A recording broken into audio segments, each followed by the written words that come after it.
Sai Ram, Sai Ram, Sai Ram, Sai Ram, Sai Ram, Sai Ram, Sai Ram, Sai Ram, Sai Ram, Sai Ram, Sai Ram, Sai Ram, Sai Ram, Sai Ram, Sai Ram, Sai Ram, Sai Ram, Sai Ram. Om Ganganapataye Namaha. Gurur Brahma Gurur Vishnu Gurur Devo Maheshwaraha Gurur Sakshat Parabrahma Tasmai Shri Gurave Namaha.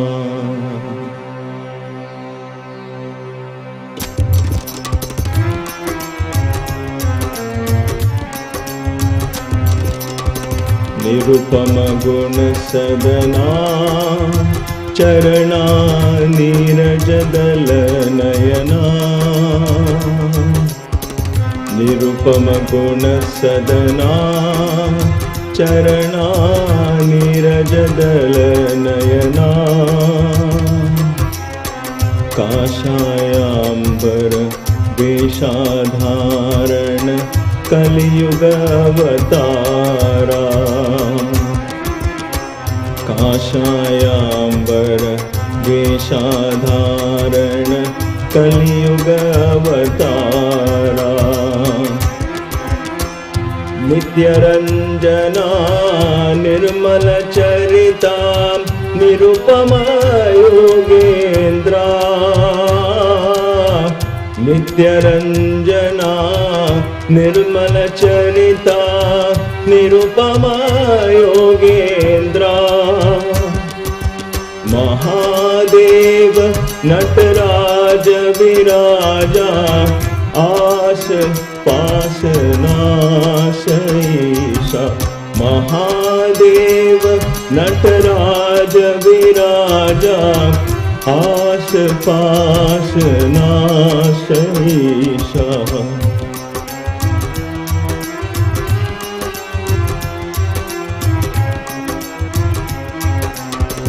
Nirupama Guna Sadana Charana Nirajadala Nayana. Kashayambara Veshadharana Kaliyuga Avatara. Nityaranjana Nirmala Charita Nirupama Yogendra. Mahadeva Nataraja Viraja. Mahadeva Nataraja Viraja Ash Pasanashaisha. Mahadeva Nataraja Viraja Ash Pasanashaisha. Nirupama Guna Sadana Charana Nirajadala Nayana.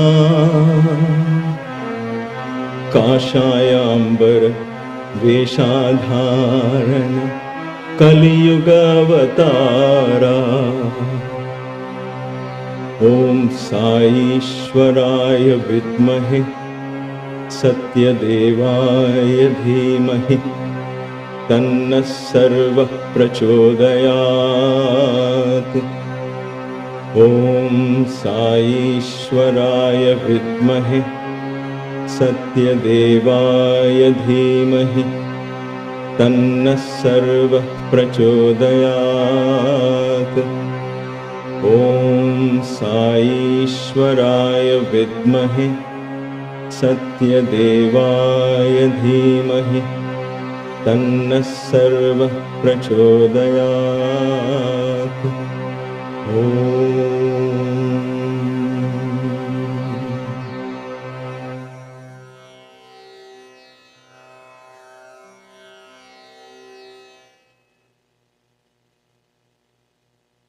Namaste. Sai Ram.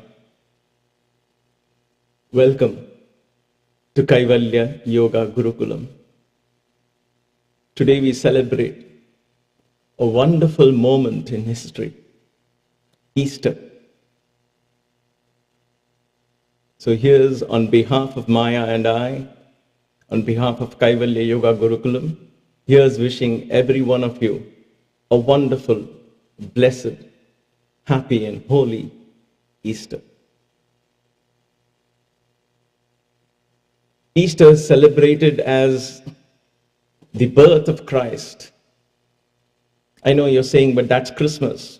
That was the birth of Jesus, in my humble opinion. Jesus, a little boy, a son of carpenter, who was meant to be a carpenter, whose birth was not even recorded in the history of man because of the fear of the king who was out to destroy all children.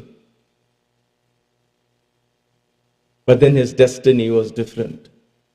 He architected a different destiny, a destiny where he would save the souls, the lives of millions and millions of people across the globe for centuries after centuries.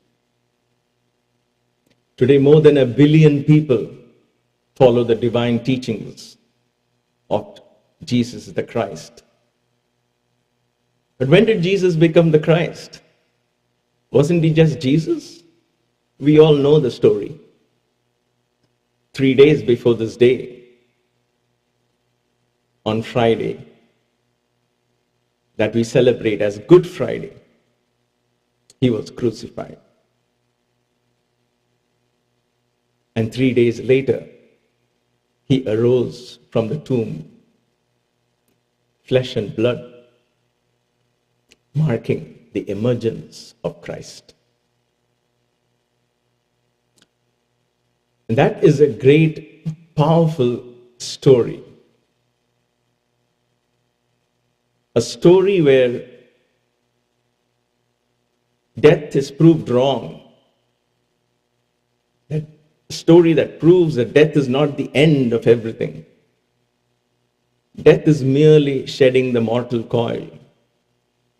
But we, as a soul, have within us the Christ consciousness with which we can regain eternal life. But we don't wait for death. The Christ was born in Jesus because of the quality of life that he led as Jesus, as a son of man, as a son of God, as a servant of God. That is what made him rise as Christ.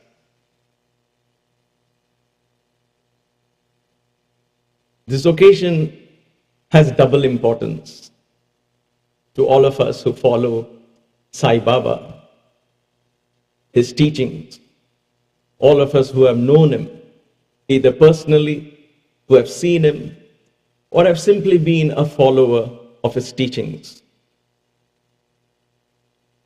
What makes it an auspicious event, a holy event for us as Sai devotees, is because this great master, an incarnation as divine as Jesus himself, as divine as Krishna or Rama, chose to leave his body on this day.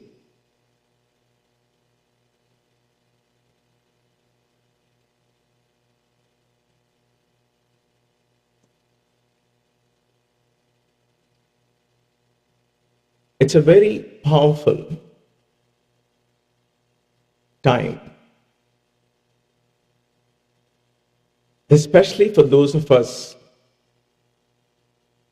who have known him physically.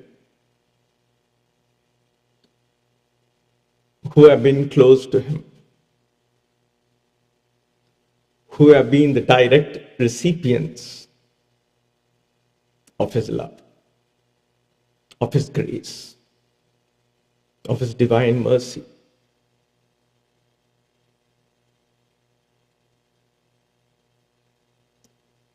And therefore it makes it doubly auspicious. I'm not still sure whether I celebrate Easter or I just spend Easter in divine memories.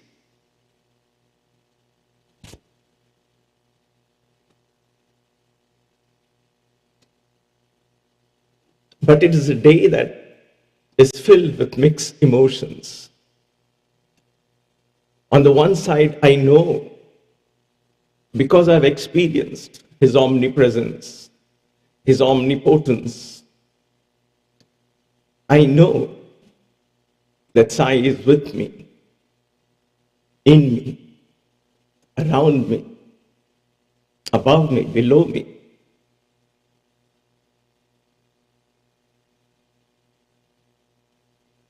But on the other side, I'm also aware that I'll never be able to see the divine form.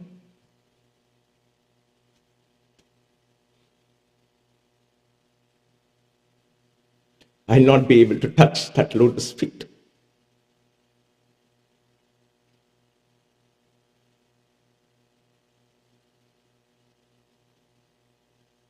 Nevertheless, let's take the next few moments to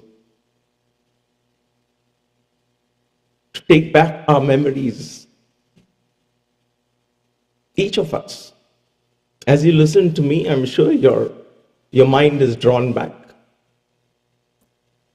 to the day when you were first introduced to our beloved Sai. When did Sai come into your life?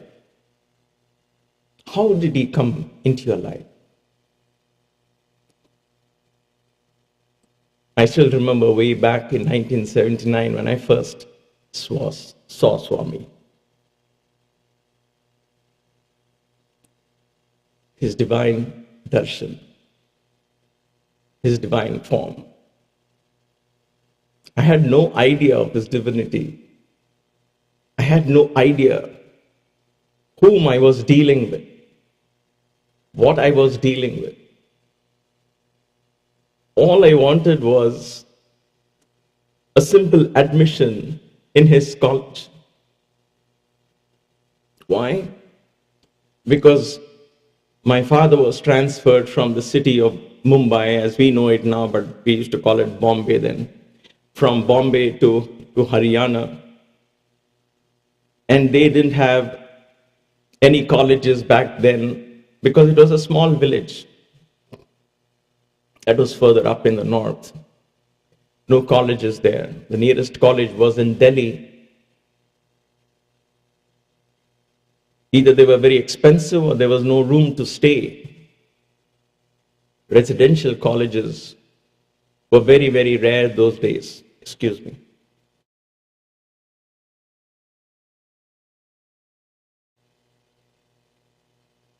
Residential colleges were very rare those days. And therefore, the whole family was on the hunt for where would Sunder go next? Where can he study?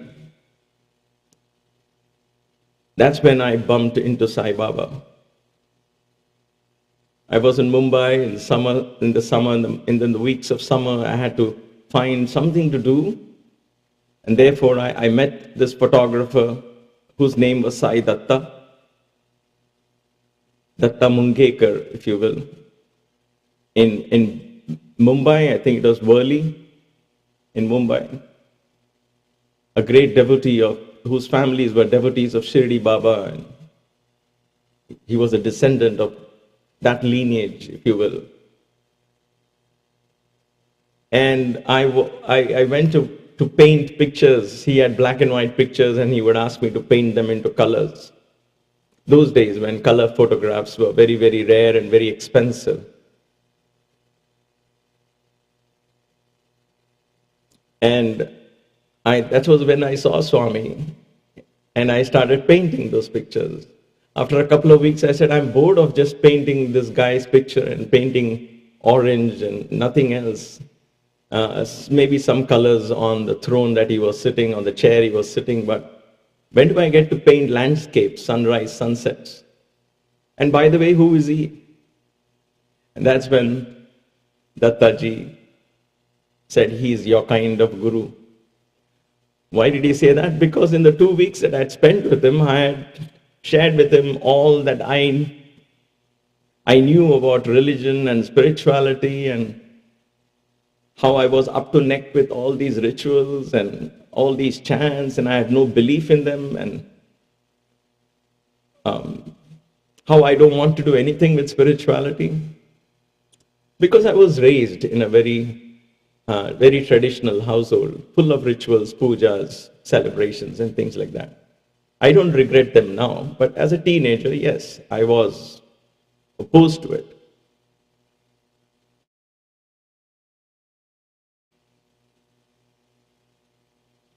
And that's why he said, this is your kind of guru. I said, come again, what do you mean? I don't want to do anything with gurus. I'm done with gurus. My aim was to somehow convince my parents and join the Pune Institute of Films, because I liked acting.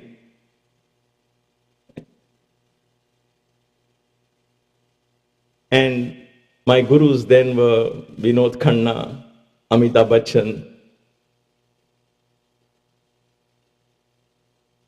And I just couldn't understand life outside that. I thought that was fun. But then he gave me a book to read, Summer Showers in Vrindavan. He said, read it.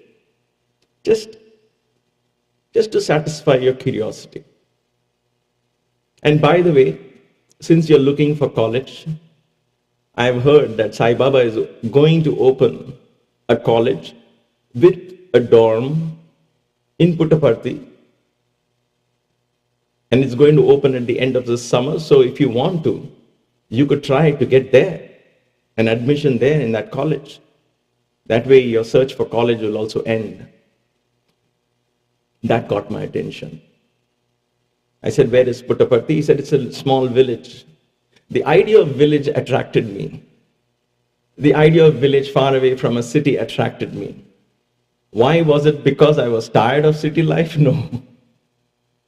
No. The idea of village attracted me because of a film that we all know, perhaps some of us know, and it's called Sholay. It was shot in a village, and it was so famous. I was a big fan of that movie. And so any thought of village, any talk of village reminded me of that village, Sholay village, where there'll be bullock carts and horse carriages and simple living life, hills. And so the idea of village struck me. Swami was not even in the picture. But then I read the summer course just to find fault and go back to Datta Mungekar and tell him, listen, you gave me this book, you said he's my kind of guru, he is not, because this is what he's doing. Again, he's gone into pujas and rituals and all of that. I can't understand them, I don't want that. But when I read that book, it spoke to me, his language spoke to me. Why? Because I read in his discourses, I took home what? I took home, God is love. Love is God. I took home the message, service to mankind is service to God. I took home the message, help ever, hurt never. I took home the message, start the day with love, fill the day with love, spend the day with love, end the day with love. What struck me most, he said, was love is God, God is love. But what clinched the deal at the end of that book was when I read, there is only one religion, religion of love. There is only one caste, the caste of humanity. There is only one language, language of the heart. There is only one God. He is omnipresent. He didn't name the God. He didn't name a religion. He called it the religion of love. That struck a chord in my heart. It seemed to open a door. I said, I want to see this guru. And that's what led me to Puttaparthi. I've said these stories on many occasions. I never get tired. I don't know if you get tired of listening to the same, but every time I revisit that moment, I need to. And I suggest you too keep that fresh in your memory. The moment when your heart opened and your guru walked into your life. Maybe it was a book that you read. Maybe it was a film that you saw. Maybe it was a friend that told you about him. Maybe that was the first time you rejected him. You think it was rejection, but that was the door being knocked by Sai. I have since then believed that when the time is right, when the time is right, when the disciple is ready, the guru walks into that disciple's life. That guru can be even a book.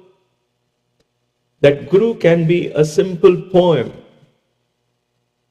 But what happens is that guru, that energy, opens the doors of your heart to higher living, a higher quality of life.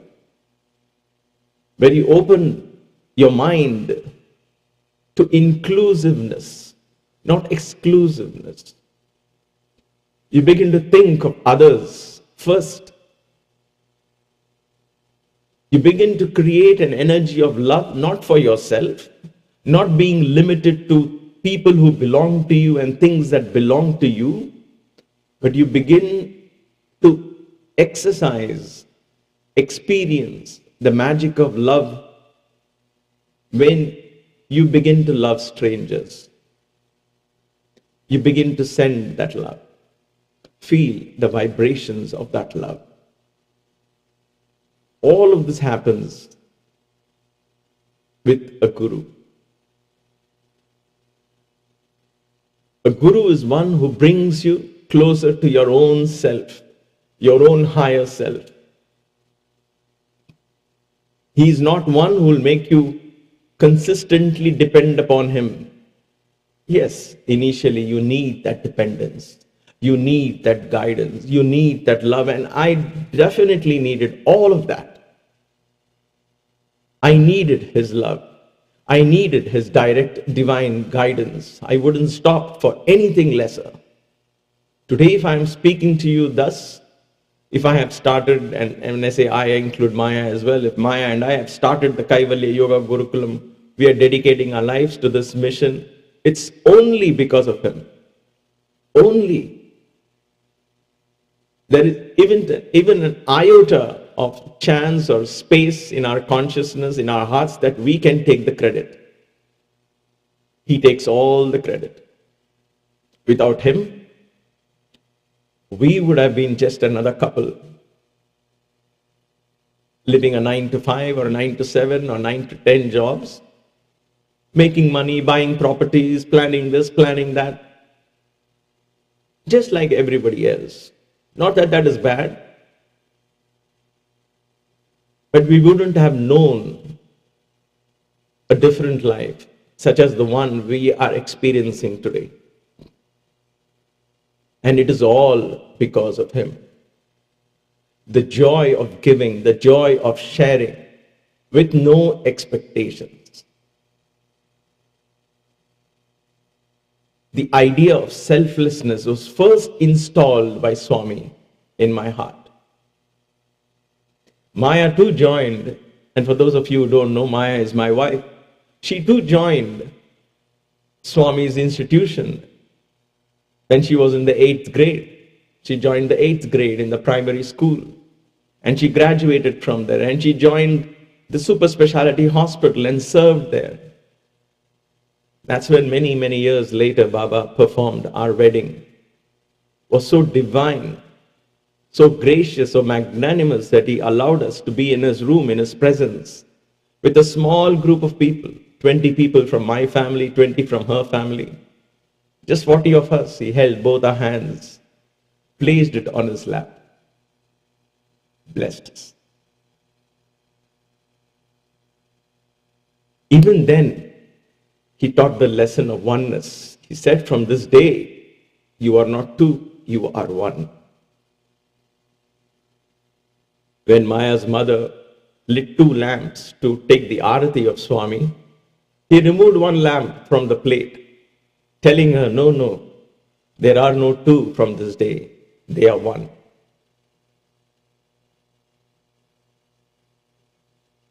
Swami saw unity and oneness in everything.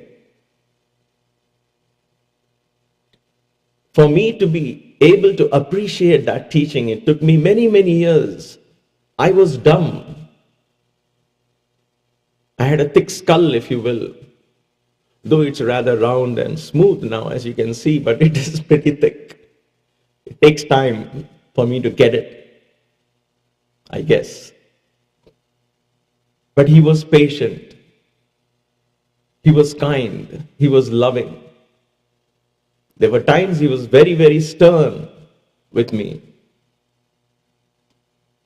But nevertheless, all of that sternness, all of that, everything was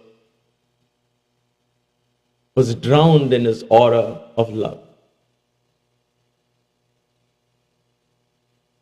My very first interview, a year and a half later, because it took me a year and a half for me to even get closer to him, a year and a half after joining his college. Even though I joined his college, even though I saw him, I was curious, because when you are in Puttaparthi, you hear stories that blow your mind. Sai Baba woke up somebody from the dead. What?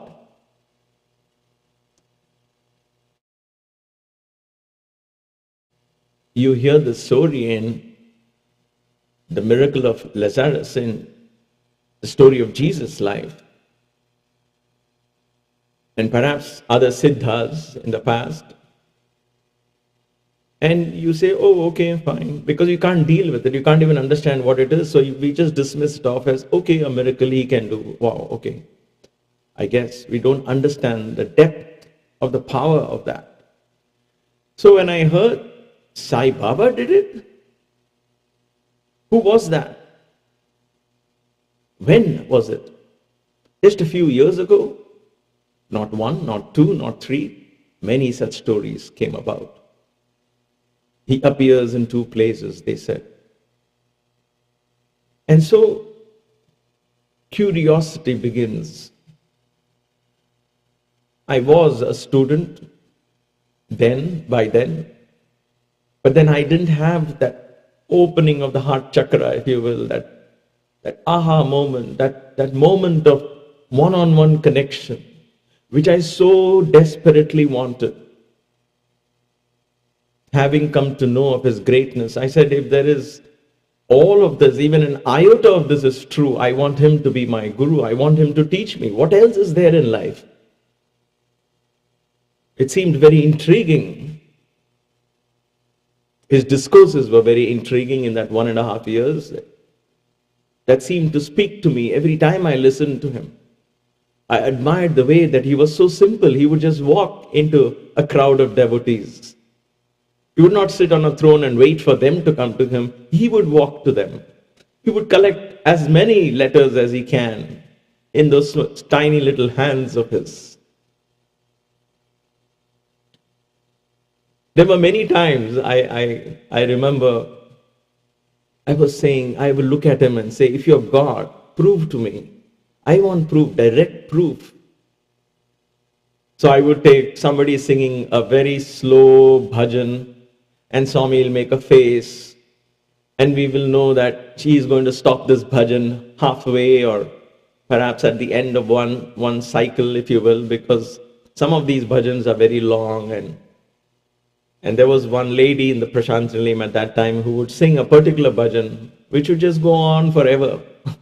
And Swami will always roll his eyes, playfully of course, to us as boys, because he knows young boys want fast bhajans and they want things moving fast. And so he would look at us, smile, roll his eyes, and just close his eyes and then wait for the bhajan to finish patiently.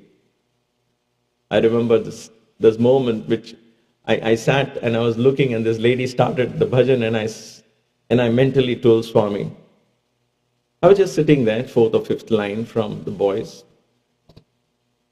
That was another great fortune to just sit and stare at him, to just sit and look at him, to just sit and watch that form that is so deeply imprinted in my mind's eye. And so I said, okay, Sai Baba, if you are God, I needed that proof, right? If you are God, then take this bhajan that she is singing to 3 cycles. Each bhajan has 2 cycles. Like you sing once slowly and once fast, and that's it, it ends. I told her, take it to the 3rd speed, make it fast. And lo and behold, and Baba, of course, was sitting with his eyes closed, or perhaps looking here and there, not very clear. There was no indication that he heard my thoughts. I mean, how could he? There are hundreds of people in the hall. And so that thought came, I passed it on to him, if you will, and I let it go. The 2nd speed was almost ending. And I thought, nah, this is not going to happen. But guess what? Suddenly Swami sat up and started clapping on his thigh. Faster, faster. And this lady went on to the 3rd speed. And then, as a passing glance, he looked at me, a look that I can never forget. It almost said, I am doing this just for you. But the mind doesn't grasp it so easily. You know, Swami told me once, because I dismissed that as a coincidence.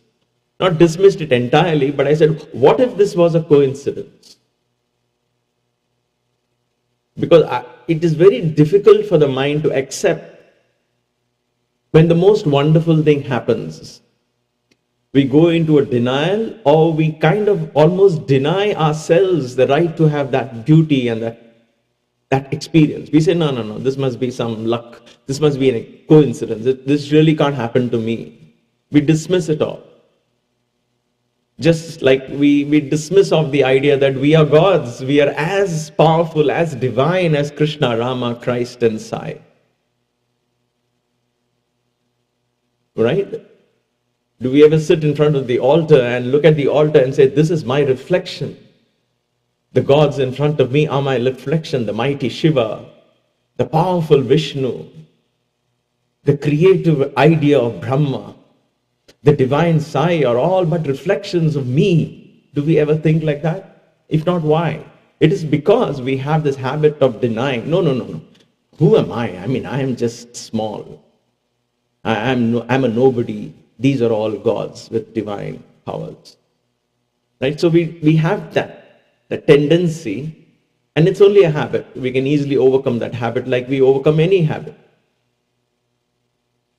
And so I dismissed that experience. I wanted to. My mind was forcing me to dismiss that experience. No, it must be a coincidence. It can't be that really Baba can read your mind. Look at behind you. There are hundreds of people.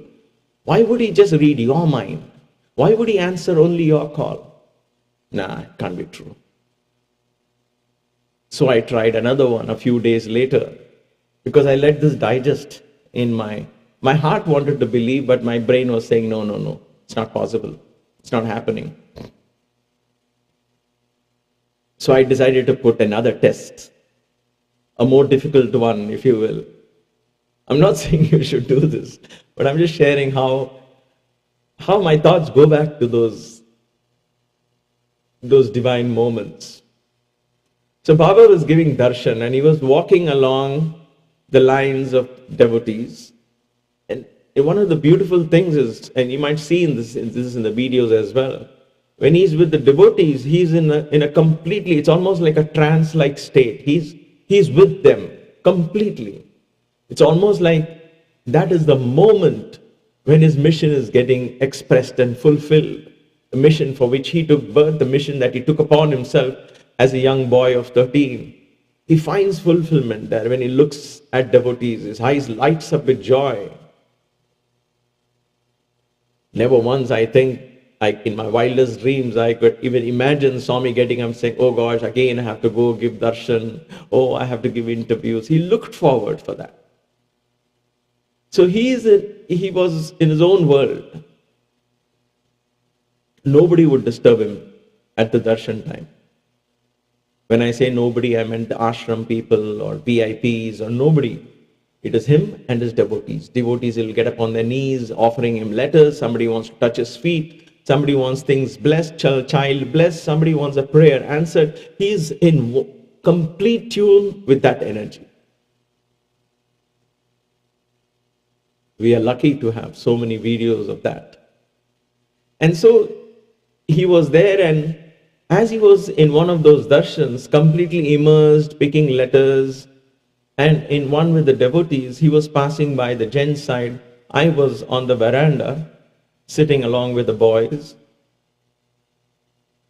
on the edge of the sands, if you will.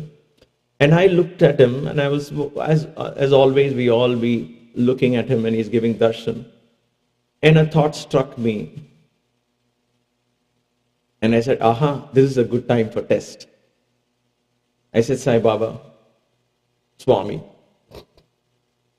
if you have got, please. And all of this was not out of arrogance, my dear devotees. It was because I wanted that one-on-one contact. I wanted the faith in my heart to bloom. Somebody else's faith cannot become my faith. Somebody else's story, somebody else's inspiration, I can listen to. I can relate to some extent, but for me to have that one-on-one faith, I need to have a personal experience. And I think we all do, right? Otherwise, it's a news item. Oh, you got this, oh, wonderful. And we go on with our lives. But when something happens to you, then you stop in your tracks and begin to transform. And that is vital in spiritual progress. So I often tell devotees, don't go to internet to find answers on Sai Baba. You will only end up getting more confused because it is everybody else's perspectives, everybody else's experience out there. It will do nothing to you. Rather, close your eyes and reach to the universal consciousness and say, open my heart. If there is a door that needs to be opened, if Sai Baba has to be my guru, may he be. I'm willing. But let me get a sign. Let me get the guidance. Let my heart know without a doubt. And that experience will come by. If it's meant to come by, it will. There is no doubt about that. There is no doubt about that. And so when Swami was giving darshan, I looked at him and I said, if you are really God right now, turn around and look at me. That's all I said. Just look at me, right? Because I know he's completely lost there. Why would he turn around and look at somebody in the veranda when he is looking at all the devotees walking in that crowd? It's about 30 feet away from me. I said, look at me. Can you hear me? Look at me. If you know my thoughts, if you can read my thoughts, look at me.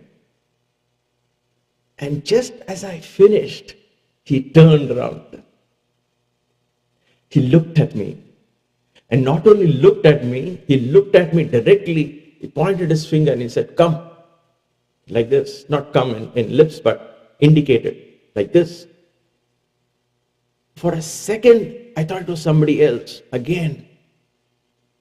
And I was like, wow. My mind was silent. I just instinctively got up on my feet because I'd never been close to him or never interacted with him much. And my knees were shaking as I went towards him. What is he going to say? What's going to happen now? But the divine Leelas are so beautifully orchestrated, so subtly done. As I went to him, he smiled. His hands were full of letters. He gave it to me to hold it. Turned back, looked at the devotees, continued his darshan. And it was almost like he just picked up a boy to give the letters that were overflowing from his hands, because those days he really didn't have a volunteer following him. So he gave the letters to me. It looked very simple for those who don't know this inside story. The orchestration is so divine. And he didn't call me and tell me in my face, listen, you told me, I know it. And no, it's never in black and white. That's the beauty, because he gives you a chance to believe. If he spells that out for you as well, oh, listen, you were thinking like that, and therefore I called you, I think the magic goes away. The moment of me developing that faith on my own, the chance goes away. It's like the mother feeding the child all the time. All the time the mother feeds the child. The child will never learn to pick up the spoon, dig it into his bowl of porridge or soup or whatever it is, and eat it by himself. Right? So it is a chance the mother gives. First she feeds him, and then she just leaves the food. And then the child learns. Right? And so these moments of divine experiences are given to us, a chance where the heart believes right away, but for that belief to turn into faith, we have that chance. We have that opportunity to instill that experience in our hearts without doubt and say, this was it. This was it. Nobody can deny this experience. I cannot deny this experience. And such was that experience. I couldn't deny it. And then my heart began to plead for him, yearn for him. I started speaking to him in my heart, because now I know he listens. I said, where is my one-on-one connection? Where is my Guru? What I hear from you is a discourse. What I hear from you is what the multitudes hear. When am I going to listen to you speak to me? Call me by my name. Because I knew that possibility existed, as all students do. I wanted that. My heart yearned for that. And the chance came 1.5 years later. When the hostel was inaugurated, I had a chance to perform yoga on the ropes, and I did all of that. Climbed the rope about 20-30 feet up, did some asanas, and Swami kept blessing, his eyes fully lit up with joy. That was I had learned asanas as a child. I have always been into yoga. I loved that path, but never learned it formally. And when Swami did that, at that point I didn't know yoga is going to be my spiritual path, and the path that I will be inspired to share with everyone. I didn't know that. But that moment opened that door. So if people ask me, why yoga? Why not other paths? I say, I don't know. For me, what brought me closer to my Sai? What opened the doors for me was yoga. Swami didn't say, okay, you did it once on the yoga on the rope, be careful, don't do it again. That is not for everybody. It's very dangerous, don't do it. If he had said that, I would have stopped. But he said, no, very good, very good. And in his own darshan grounds, he organized another event just for me one evening. He said, no darshan and all, let's let Sunder, I let more devotees see this, because the first time it was seen only by a few devotees who were allowed inside the hostel. So this was, next time was in Prashant Nilayam. And he's sitting and he's allowing me to perform yoga on the rope. So he gave me a chance again. And after that, he said one more.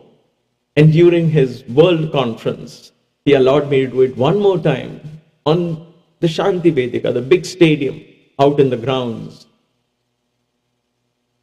And so he encouraged that every step of the way. But that happened over a period of time. But that moment when I did for the very first time on December 25th, 1980, I will never forget that evening, because that was a moment as Swami's eyes were on me. And from up in the air, literally in a lotus pose hanging from a rope, I looked at him. I did namaste, and he raised both his hands. I will never forget those moments. I cannot let those moments go by as simply ordinary memories. They changed my life forever. And so 2 days later, he called me for an interview. That interview, many things happened. But one of the most beautiful things that happened was he asked me to kneel down. He waved his hand right over my face, because I also had this doubt. How can he create objects out of mid-air? I need to see it for myself from close quarters, because the mind finds it very hard to believe, and that's natural. Because later on, many years later, I guess Swami told us once, it is natural for the mind to believe. The mind doesn't know anything beyond the senses. So if the senses cannot perceive, senses cannot experience, the mind is going to doubt it. So don't worry about the doubting mind. Ignore it. Use your heart. Use the bhava. Use your feeling. Use your emotion to connect. Everything doesn't have to be through the mind. At that point, I didn't know all this, right?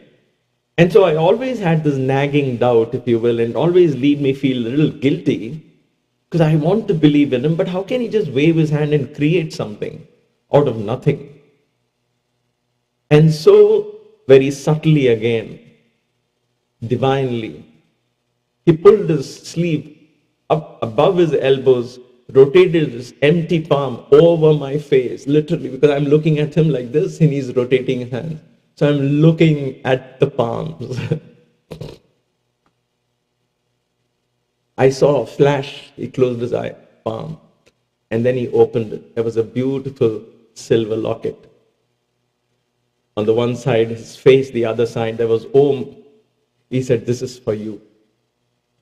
From today, I will be your sarathi." Sarathi is charioteer. I will be your sarathi. Your Sanatana sarathi. Eternal charioteer.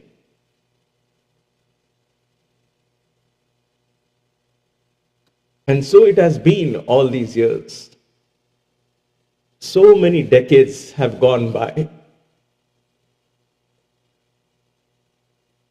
But my heart still sings with joy when I think of him.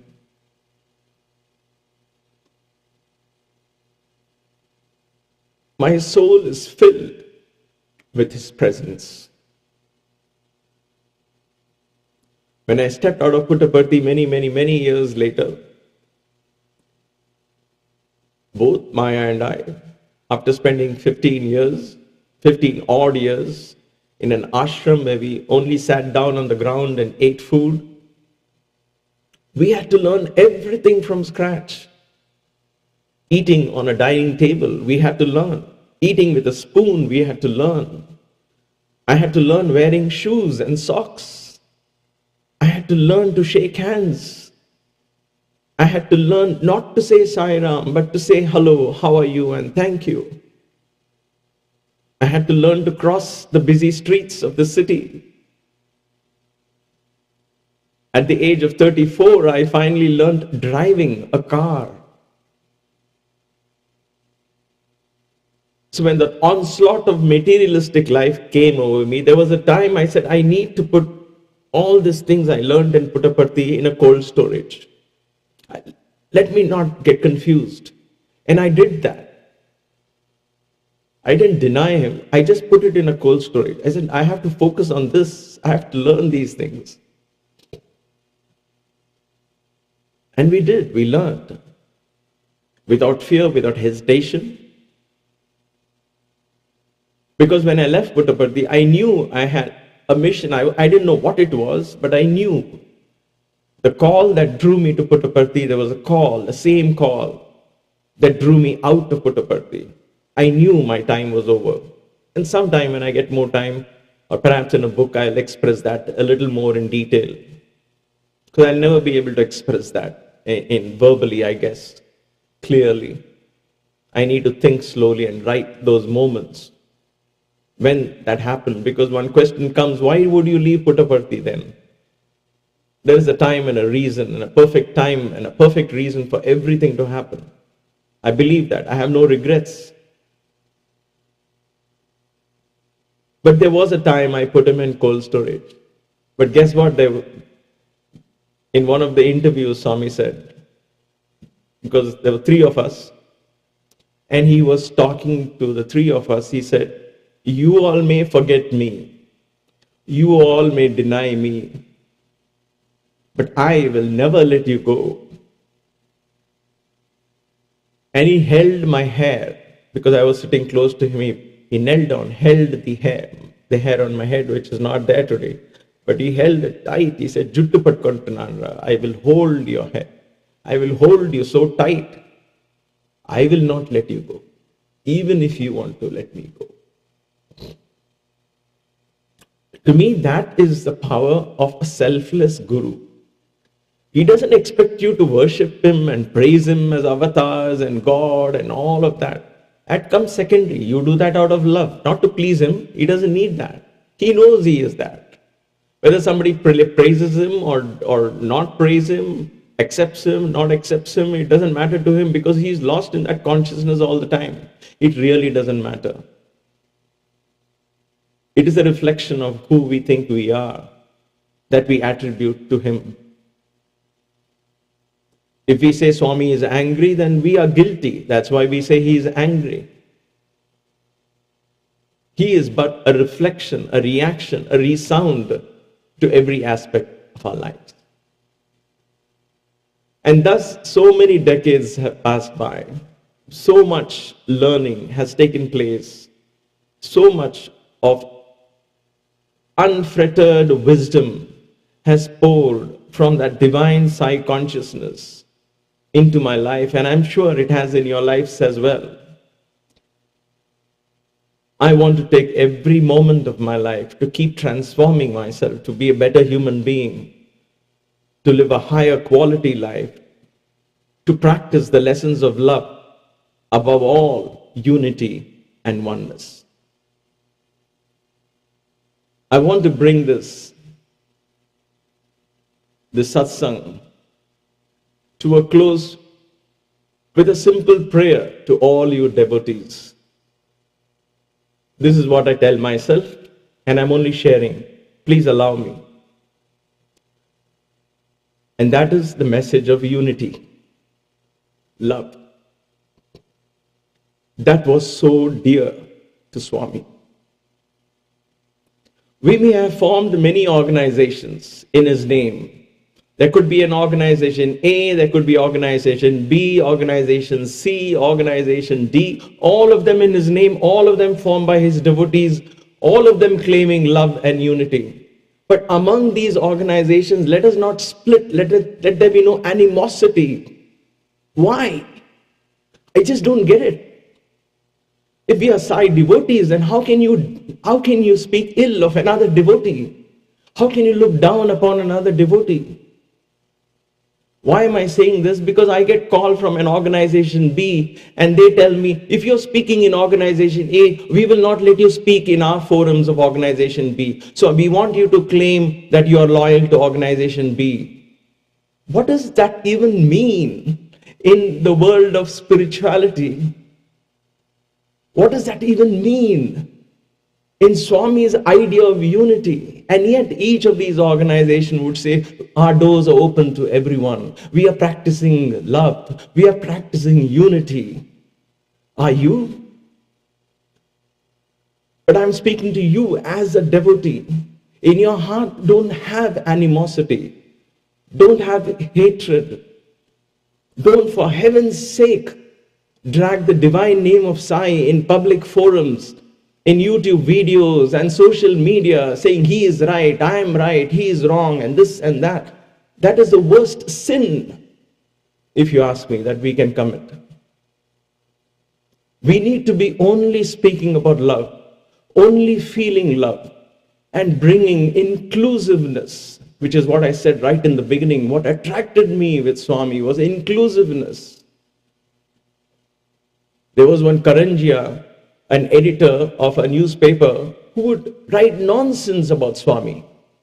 When he came to Swami, you think Swami denied him a chance, denied him interview? He welcomed him with both his arms. And that person turned out to be a great devotee of Swami. He never expected Sai Baba to treat him so well, in spite of his hurling stones and insults and all of that, which he only heard from hearsay. Most of our opinions that we form are formed from hearsay. So my earnest request to you, and this is the only time we can take those lessons of introspection, let us join hands. Let all these multi-organizations in the name of Sai join hands. Let us all live in love, in harmony. How does it matter which organization you go to, as long as Sai reigns supreme in your heart? That should be the only qualifying factor. My dear brothers, sisters, I owe my loyalty to Swami. I owe my loyalty to his feet. Not to organization A or B or C or D or E. I never belong to, and I will never belong to any organization. Not as a member, not as an office bearer. No, I want my relation with Swami to be free. Free. I want to express it freely in my heart. I don't want to treat Swami as an event on the calendar, where his birthday becomes an event, where his Aradhana day becomes an event, where the Guru Purnima becomes another event on the calendar. I cannot reduce Sai to an event. I cannot reduce his teaching to a dogma and say, this is how you should do it, this is how you should not do it. I want to express him freely, as one spirit to another. And so far, it's been working wonders. Kaivalya Yoga Gurukulam as an institution was not my choice. It is simply a legal entity that is required for us to operate in today's world. And thus it stands. It doesn't have memberships. It doesn't ask for memberships. It doesn't ask for loyalty. It doesn't ask or ask for any donations, because Swami said, let your hand never be like this. Asking, always be like this. Giving, giving, giving. Let us use these precious days in memory of Sai, as he is now not limited to a body, but the eternal spirit that is omnipresent, omnipotent, and omniscient. That always was, but we limited that to his physical body. But now, there is no need to. There is the divine presence of Sai in our homes, in our hearts, in our minds, in our consciousness. And therefore, let us spend every day awakening that sleeping Sai within us, awakening the dormant Sai within us, so that as a reflection of that awakening, we begin to speak love, speak words of inclusion, not division, Our acts begin to reflect that. If not, no amount of how you claim how great a devotee you are, but if your actions and your words do not reflect love and unity, tolerance, when you embrace even the worst person you think on earth with love, then you are a devotee of Sai, a disciple of Jesus Christ, a follower of Buddha, a humble devotee of Allah, and so on. My dear brothers and devotees of Sai, my sisters, let us sanctify our lives. Let us spend our lives in such a way that we leave a rich legacy for our children, for our family, for our community, for the nation, for the future. What is that legacy? You have to find that answer. What is your legacy? Each one of us has a reason we have come into this earth. Let us fulfill the mission on earth. And then when we go back, we have the kingdom of Sai awakening us. Thank you all for your patience. I feel very honored and privileged, and so does Maya. And both of us feel very honored and privileged for your support, for your kindness, for your love, for allowing us to share our spiritual practices, our spiritual glory, our spiritual journey. We share it in joy, with no expectations. Thank you. Please accept a heart filled with gratitude. And with these words, I bring the satsang to an end with samasta loka sukhino bhavantu.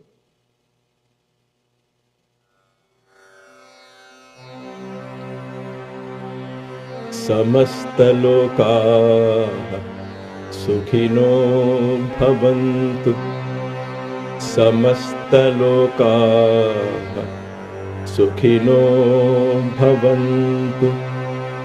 Samasta loka sukhino bhavantu.